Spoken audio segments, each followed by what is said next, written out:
Merci de nous rejoindre sur Al24 News. Madame, monsieur, bonsoir. À la une de l'actualité. L'agression sioniste contre le peuple palestinien se poursuit. Après 8 jours de violence, le bilan grappe 2269 martyrs.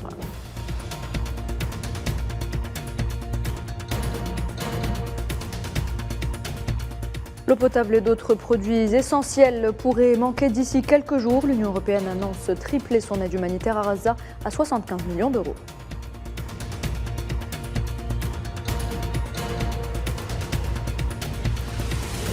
L'Algérie abritera du 16 au 18 octobre la 20e session de la réunion ministérielle des pays africains, pays nordiques, avec la participation de 30 pays.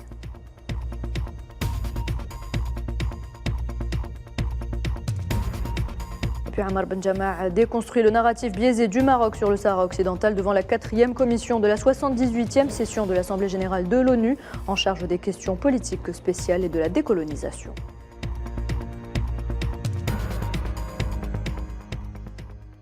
Bienvenue à toutes et à tous. Si vous nous rejoignez, les raids aériens continuent de frapper la bande de Gaza pour le 8e jour consécutif. Au moins 2269 Palestiniens sont tombés en martyrs et 9814 ont été blessés dans l'agression sioniste en cours contre la bande de Gaza et la Cisjordanie occupée, selon les derniers chiffres annoncés par le ministère palestinien de la Santé.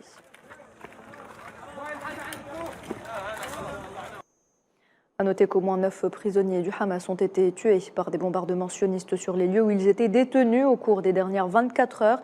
Ces nouveaux décès portent à 22 le nombre de prisonniers du Hamas tués dans les raids depuis le début de l'agression sioniste il y a une semaine.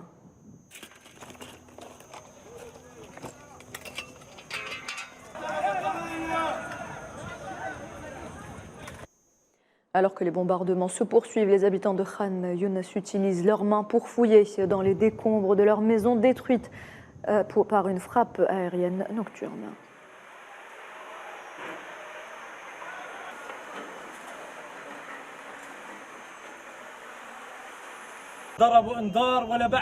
Ils n'ont envoyé aucun avertissement ni message. Nous étions en sécurité chez nous. Les maisons sont remplies de personnes déplacées. La plus petite maison abrite environ 50 à 60 personnes déplacées, dont des femmes et des enfants. Comme vous le savez, nous sommes en guerre et les gens cherchent refuge dans des zones sûres. Il ne reste que 4 maisons debout. Ils ont largué des barils, des missiles américains, français et britanniques. On ne sait pas exactement ce qui s'est passé dans la région, mais c'est un génocide. L'Amérique, la Grande-Bretagne, la France soutiennent et l'Occident tout entier soutient les crimes d'Israël. Nous ne sommes pas des tueurs d'enfants. Nous ne tuons pas d'enfants. Regardez les photos. Ce sont eux qui tuent les enfants. Ils ont détruit des maisons entières et démoli des quartiers entiers. Que veulent-ils de plus? C'est notre terre, nos lieux saints, et nous ne la quitterons pas. Nous resterons ici, notre terre, notre civilisation et nos lieux sacrés sont ici. Jérusalem est à nous, la terre est à nous et les oliviers sont à nous. Nous ne partirons pas, nous resterons ici. Et les images ne mentent pas, la situation sur place est invivable. Les habitants de Gaza doivent non seulement survivre au bombardement, mais aussi au manque d'eau potable et d'autres produits essentiels, sans oublier que l'occupant sioniste a coupé l'approvisionnement en électricité, en eau et en carburant de Gaza en début de semaine. Amel Madiane Zetouni. Des bâtiments effondrés, des décombres partout au sol, des fumées qui s'élèvent et des résidents qui quittent leurs habitations. C'est le paysage qui se dégage dans plusieurs quartiers de Gaza. Au moment où les combats entre l'entité sioniste et le Hamas continuent de s'intensifier, les habitants de Gaza sont à la recherche d'approvisionnement en produits essentiels, notamment de la nourriture et de l'eau potable. L'entité sioniste a coupé l'approvisionnement en électricité, en eau et en carburant de Gaza en début de semaine. Cela a laissé les habitants de la ville de Khan Younis avec une seule source d'eau potable, l'hôpital El Shifa.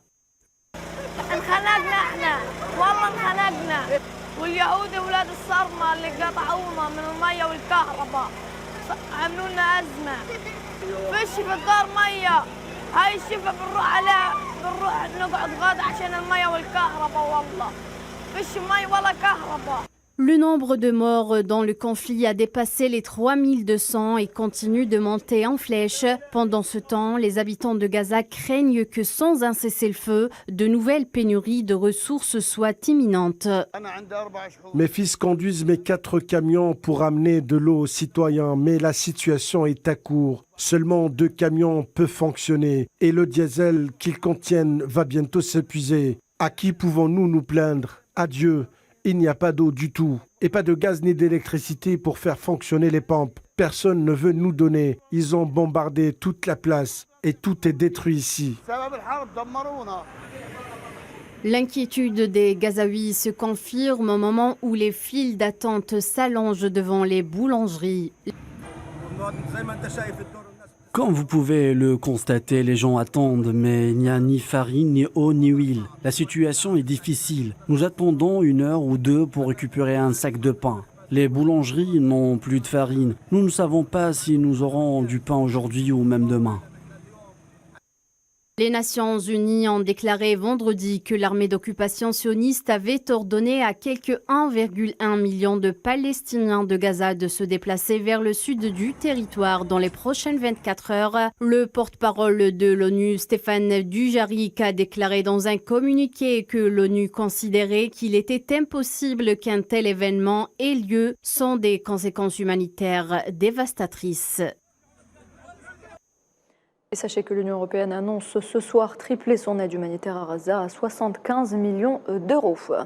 Environ 80 écoles appartenant à l'UNRWA ont accueilli 137 000 réfugiés palestiniens déplacés de diverses régions de la bande de Gaza, un nombre qui continuera d'augmenter dans les prochaines heures. Les détails, Imen Merad. Plus de 137 000 Palestiniens de diverses régions de la bande de Gaza ont trouvé refuge dans près de 80 écoles. Un chiffre alarmant donné par l'Office de secours et de travaux des Nations Unies pour les réfugiés de Palestine dans le Proche-Orient. Dans un communiqué, l'agence onusienne a indiqué que le nombre de réfugiés augmentait en raison de la poursuite des bombardements sionistes.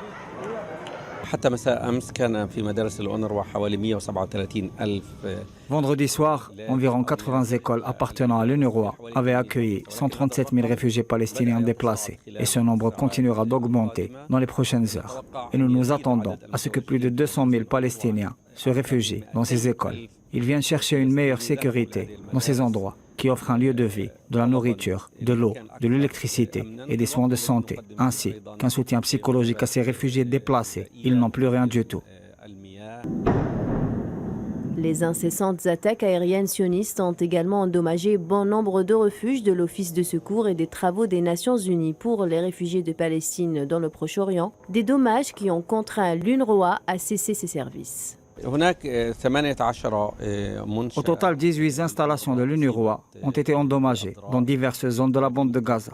Vendredi dernier, le siège de l'UNRWA a également interrompu ses services après avoir été gravement endommagé par des bombardements sur des bâtiments voisins. Le bureau du commissaire général et le siège de l'UNRWA ont complètement arrêté leurs services. Fait inquiétant pour les habitants de Gaza, les tracts lancés par les forces de l'occupation sioniste leur ordonnant de quitter leur territoire dans les plus brefs délais. Ils ont lancé des tracts disant que tout le monde devait partir. Ils nous ont lancé ces tracts, sinon ils anéantiraient la zone et tout ce qui s'y trouverait. Qu'ont fait les femmes pour être terrorisées de cette façon? Qu'ont-elles fait de mal? Est-ce mal qu'elles restent dans leur pays sans eau, sans électricité, sans médicaments ni nourriture? Regardez la boulangerie, elle est fermée et il n'y a pas de pain à manger pour les enfants. Et face à l'atrocité des bombardements sionistes, et en une semaine seulement, le bilan des victimes palestiniennes est monté en flèche. Le ministère de la Santé de Gaza fait état de 2269 morts, dont 724 enfants et 458 femmes. Le secrétaire général des Nations Unies a exprimé son inquiétude et appelé toutes les parties et ceux qui ont de l'influence sur elle à contenir un débordement des hostilités. Antonio Guterres qui appelle également à aider les civils palestiniens. Déplacer plus d'1 million de personnes à travers une zone de guerre densément peuplée vers un endroit sans nourriture, sans eau ou sans logement, alors que l'ensemble du territoire est assiégé, est extrêmement dangereux et dans certains cas tout simplement impossible. Le chef de la politique étrangère de l'Union européenne, Josep Borrell, a déclaré de son côté que l'appel lancé par l'entité sioniste pour que plus d'1 million de Palestiniens de Gaza se déplacent vers le sud de l'enclave dans les 24 heures était totalement irréaliste. Borrell s'exprimait lors d'un point de presse après les entretiens avec son homologue chinois, le ministre des Affaires étrangères Wang Yi. Le droit à la défense d'Israël doit être conforme au droit humanitaire international. Ce qui concerne l'alerte à l'évacuation d'1 million de personnes quittant le nord de Gaza en 24 heures, j'ai dit, et je représente la position officielle de l'Union européenne, qu'il est tout à fait impossible de mettre en œuvre, et je soutiens clairement la position du secrétaire général des Nations Unies, qui estime qu'imaginer pouvoir déplacer 1 million de personnes en 24 heures dans une situation comme celle de Gaza ne peut être qu'une grave crise humanitaire. Pour sa part, le ministre jordanien des Affaires étrangères a accusé ce samedi l'entité sioniste d'avoir commis un crime de guerre en fermant Gaza et en refusant à sa population de la nourriture et des médicaments. Ayman Safadi a également averti que le conflit, le déplacement et les mauvais traitements infligés aux Palestiniens à Gaza auraient des répercussions à travers le Moyen-Orient. S'exprimant à Amman lors d'une conférence de presse avec la ministre canadienne des Affaires étrangères, Mélanie Joly, Safadi a déclaré que cela ne mènera pas à la paix et ne mènera pas à la sécurité. Le représentant permanent de la Russie auprès des Nations Unies, Vassili Nebenzia, a appelé vendredi un cessez-le-feu immédiat pour éviter une escalade du conflit. Il a exhorté le Conseil de sécurité de l'ONU à prendre des mesures immédiates pour relancer les pourparlers de paix afin de parvenir à une solution. Les actions punitives collectives d'Israël contre les citoyens de Gaza ainsi que ses conditions d'évacuer plus d'1 million de civils en 24 heures et de les concentrer dans un ghetto de facto au sud du secteur sont également inacceptables et peuvent entraîner des conséquences catastrophiques irréversibles au niveau régional et mondial. Et toujours selon le représentant permanent de la Russie auprès des Nations Unies, la responsabilité de la guerre imminente au Moyen-Orient incombe dans une large mesure aux États-Unis. Soyons clairs, la responsabilité de la guerre imminente au Moyen-Orient incombe dans une large mesure aux États-Unis.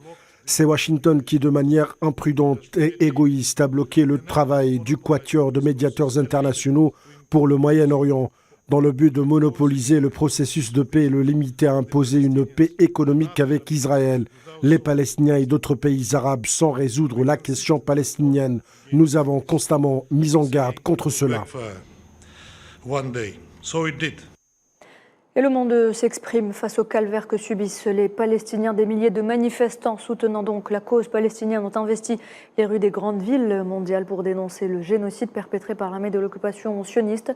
De New York à Islamabad en passant par Londres, Barcelone ou encore Istanbul, tous ont appelé à l'arrêt de l'agression de l'occupant.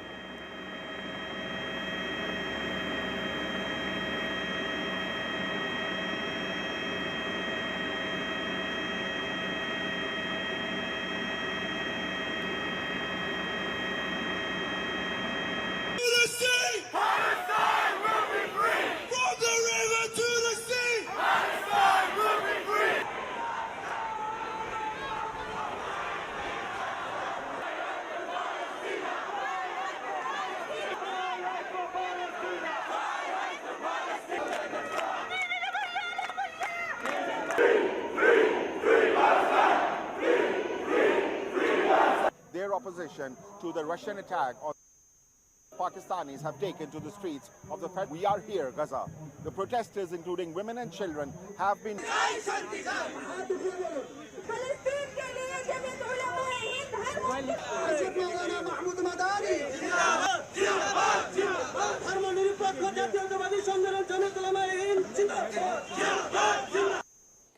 Alors il faut savoir que les violences sionistes ont dépassé la région de Raza. On enregistre également une recrudescence des tensions au nord de la Palestine occupée. L'armée de l'occupation sioniste a annoncé des bombardements dans le sud du Liban, alors que le Hezbollah libanais a également exprimé avoir ciblé plusieurs positions sionistes. Sofiane Baroudi. Une semaine après le déclenchement de la bataille d'El-Hujj al-Aqsa, les forces d'occupation sionistes continuent de perpétrer une agression sans précédent contre la bande de Gaza sous blocus. Alors que la résistance nationale palestinienne affiche une détermination sans bornes et appelle à l'unité des rangs face aux crimes du régime d'apartheid. Attitude illustrée par les grandes manifestations populaires qui ont eu lieu dans les territoires occupés en 1948, en Cisjordanie occupée ou encore en Jordanie voisine. Des bombardements d'une rare intensité continuent, prenant pour cible des civils, quand d'autres crimes de guerre caractérisés sont opérés à ciel ouvert par les forces de l'occupation. À l'exemple de l'injonction de déplacement forcé faite à plus d'1 million de Palestiniens qui a fait virulemment réagir la communauté internationale, ou encore de l'utilisation d'armements et de munitions prohibées par les différentes conventions, mais aussi des violations flagrantes foulant aux pieds le droit international humanitaire. Les préparatifs d'une opération d'invasion terrestre de grande ampleur se poursuivent et celle-ci semble imminente, alors que de sérieuses inquiétudes concernant la situation de catastrophe humanitaire sont soulevées partout dans le monde. À ce propos, un journaliste caméraman de l'agence Reuters est mort dans l'exercice de ses fonctions, pendant que d'autres ont été grièvement blessés à l'issue d'un bombardement à l'artillerie lourde mené par l'armée d'occupation sioniste au sud Liban. De nombreuses craintes sont également soulevées sur la possibilité d'ouverture de nouveaux fronts et de transposition dans un conflit régional de haute intensité, notamment après la énième agression aérienne perpétrée par l'armée d'occupation sioniste contre les aéroports syriens de Alep et de Damas, ou encore du regain de tensions notables au nord de la Palestine occupée, à la frontière avec le Liban et autour du plateau du Golan occupé. Le Hezbollah libanais a annoncé avoir mené des attaques balistiques de haute précision contre plusieurs points militaires sionistes dans les régions occupées de Sheba et de Kafar Shouba. Les forces d'occupation sionistes ont pour leur part annoncé avoir mené des tirs concentrés d'artillerie contre plusieurs localités libanaises. Des sources médiatiques affirment que cette recrudescence des tensions a poussé l'autorité coloniale à appeler les habitants des colonies de la région nord à rester dans les abris. De nombreux observateurs indiquent pour leur part qu'une situation de grande inquiétude et d'anxiété plane dans l'atmosphère dans cette zone. Des sources médiatiques affirment aussi que la situation est au bord de l'explosion et que les capacités opérationnelles et la profondeur stratégique dont dispose le mouvement de résistance au nord est supérieure à celui des mouvements opérants dans la bande de Gaza, ce qui risque de faire basculer la situation dans l'inconnu. Dans l'actualité également, l'Algérie accueillera du 16 au 18 octobre les travaux de la 20e session de la réunion des ministres des Affaires étrangères africains et de l'Europe du Nord avec la Finlande, l'Islande, la Norvège, le Danemark et la Suède, en plus d'un nombre important de pays africains représentant différentes régions du continent. Les objectifs de cette session tourneront autour de la capitalisation des résultats des sessions précédentes ainsi que du renforcement de la coopération liée principalement à la paix, à la sécurité globale, mais aussi au développement durable et au partenariat économique. Et puis nous l'évoquions en titre, le représentant permanent de l'Algérie auprès des Nations Unies, Ammar Benjama, a déconstruit vendredi devant la 4e commission de la 78e session de l'Assemblée générale de l'ONU en charge des questions politiques spéciales et de la décolonisation, le narratif biaisé du Maroc exprimant qu'il était contraire à la vérité sur la question du Sahara occidental. Dans son plaidoyer, Ammar Benjama a évoqué de nombreux faits historiques avérés. Il a également rappelé des arguments juridiques et politiques irréfutables, appelant à ce que justice soit rendue au peuple du Sahara occidental qui n'a que trop souffert de l'oppression coloniale. Je vous propose l'écouter. Le Maroc s'est engagé à plusieurs reprises et au plus haut niveau à permettre la consultation du peuple du Sahara occidental dans le cadre d'un référendum d'autodétermination. Des exemples, il y en a à profusion, mais j'en citerai 3. À Nairobi, en 1981, le roi Hassan II, que Dieu ait son âme, a formellement et publiquement accepté la tenue d'un référendum sur le territoire. Cet engagement, il l'a réitéré avec force en septembre 1983, ici à New York, devant l'Assemblée générale des Nations unies. Et encore en 1989, le Maroc, toujours au plus haut niveau, s'est déclaré en faveur d'une solution juste et définitive du conflit du Sahara occidental, à travers un référendum d'autodétermination régulier et libre se déroulant dans la sincérité la plus totale et sans aucune contrainte. Et la communauté internationale dans tout ça, reconnaissant qu'elle a œuvré, peut-être naïvement, mais sincèrement, à travers l'OUA et l'ONU, à l'aménagement d'un cessez-le-feu et à l'adoption d'un plan de règlement formellement accepté par les deux parties en conflit, le Royaume du Maroc et le Front Polisario. Ce plan de règlement, adopté par le Conseil de sécurité, prévoyait la mise en place sur le territoire d'une mission des Nations Unies pour l'organisation d'un référendum au Sahara occidental. Direction le Soudan. À présent, l'heure est au bilan 6 mois après le début du conflit. Aux morts et aux destructions s'ajoute l'effondrement progressif de l'économie soudanaise. Selon les prévisions du FMI, le PIB du Soudan devrait se contracter à 18% cette année. Les détails, Mohamed Ali Ben Chaban. Éclaté le 15 octobre dernier au Soudan, la guerre a engendré des perturbations à tout va dans l'ensemble du pays. Touchant tous les secteurs, les infrastructures économiques ont été fortement endommagées par la crise. Depuis, la production et les chaînes d'approvisionnement sont toujours au point mort. Selon le FMI, le PIB devrait se contracter de 18% en 2023, signalant ainsi une détérioration économique alarmante.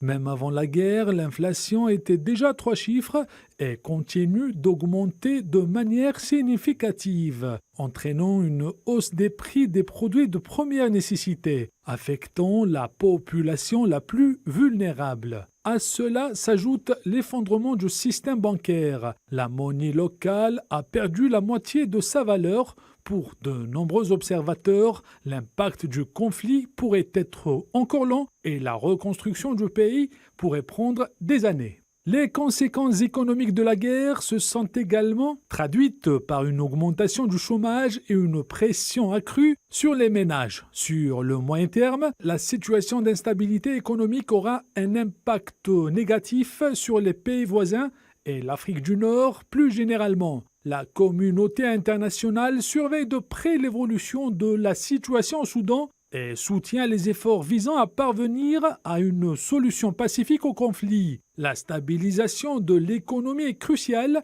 pour le bien-être de la population et pour la stabilité régionale. Sport football, en prévision du match amical face à l'Égypte, les Verts effectuent leur première séance d'entraînement aujourd'hui. La sélection algérienne qui est arrivée vendredi soir à Al Ain aux Émirats Arabes Unis pour donc ce match amical dans le cadre des préparatifs en vue des 2 premières journées des qualifications de la Coupe du Monde 2026 prévues en novembre prochain.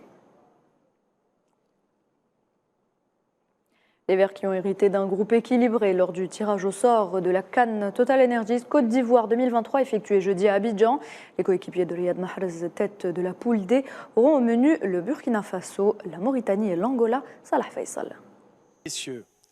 À 3 mois du début de l'aventure des Fennecs à la prochaine Coupe d'Afrique des Nations en Côte d'Ivoire 2023, l'Algérie connaît déjà ses adversaires. Les Verts évolueront dans le groupe D, domicilié à Bouaké, une ville située à environ 350 km de la capitale ivoirienne Abidjan. L'ancêtre qui accueillera les matchs de la sélection est appelé le Stade de la Paix, avec une capacité de 40 000 spectateurs, un stade rénové qui a abrité par le passé la CAN ivoirienne de 1984. Les Verts retrouveront ainsi Bouaké une nouvelle fois après 40 ans, mais cette fois-ci avec 2 belles étoiles sur le maillot. Les Verts avaient joué dans cette ville lors de la CAN 1984 dans un groupe composé du Nigeria, du Ghana et du Malawi. Les coéquipiers de l'Akhdar Belloumi ont terminé 3e de la première édition ivoirienne. Pour la 34e édition de la CAN, le 11 national a hérité un groupe prenable, tiré aux côtés du Burkina Faso, la Mauritanie et l'Angola. La mission des Verts semble facile, sauf que la dernière participation au Cameroun a été décevante. Une élimination dès le premier tour avec aucune victoire enregistrée. Cette fois-ci, il y aura moins de pression. Les Verts évolueront dans la compétition étant non favoris mais rêveurs. Nouvelle ère de la jeunesse, de la maturité et surtout du talent.